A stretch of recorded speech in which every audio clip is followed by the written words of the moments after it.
So I am the first transgender athlete in all of LMUC school district to my knowledge. So basically whatever I do represents, to most people in the 5 cities area, it represents what all trans people are. So I have to be very careful with how I act and what I do because I do not want to kind of ruin a reputation that will affect hundreds of other people throughout our future. It's something that I said at the last school board meeting. You know, we fear what we don't understand, and we fear what we're taught to fear.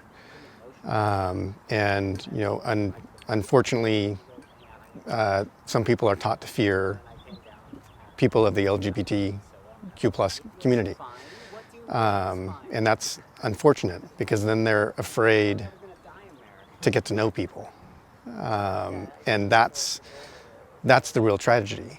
Is people then look at others as a thing and not as a person. You know, when you get to know our daughter, you get to know that she's a person, and she's a pretty amazing person. When our daughter transitioned, she was in a pretty sad and depressed place. There was a lot of anxiety, and you could see in pictures that she was almost like a shell of herself. So the word that keeps coming back to me is that I was so afraid because she was disappearing, and I was really worried that she wasn't going to make it. And I had sought out therapists, and we were talking to them, and I just wasn't seeing that change. And when she finally told us what was going on, we felt a lightness, you know, like her being became lighter.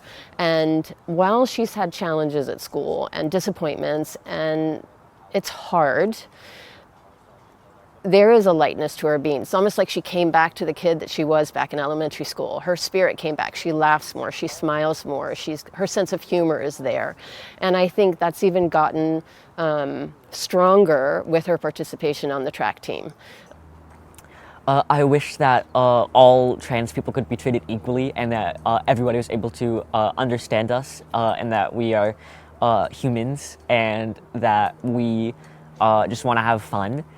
I wish that trans people were able to feel more comfortable and safe using the locker rooms and bathrooms and participating in sports and other things such as that, and that we did not have to worry so much about every single thing that we do. And I wish that we had legal protection that would protect us greater from hate crimes and discrimination. My hope for the future is the same hope that I had for my child before she came out to us, is that she's able to do whatever she wants to do, and she's not limited in any way. You know, the fear right now is that there's limitations, and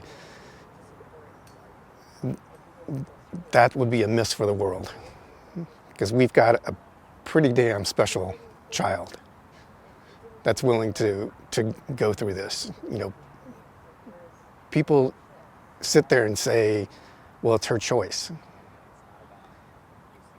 I can't imagine anybody choosing to go through what she goes through on a daily basis. It's just absurd when you think about it. I deal with harassment on a near daily basis. It ranges from people just calling me slurs and meowing and barking at me to there's cases where somebody threw a stick to the back of my head and I almost got a concussion. Somebody once elbowed me and I also they elbowed me in the head and I almost got a concussion. I have had people during summer PE threaten to stab me. I've had people threaten to shoot me. And it's extremely difficult and takes a mental toll. She doesn't want to dominate, she wants to be part of something. She's not trying to invade girls' spaces because she sees herself as one of them.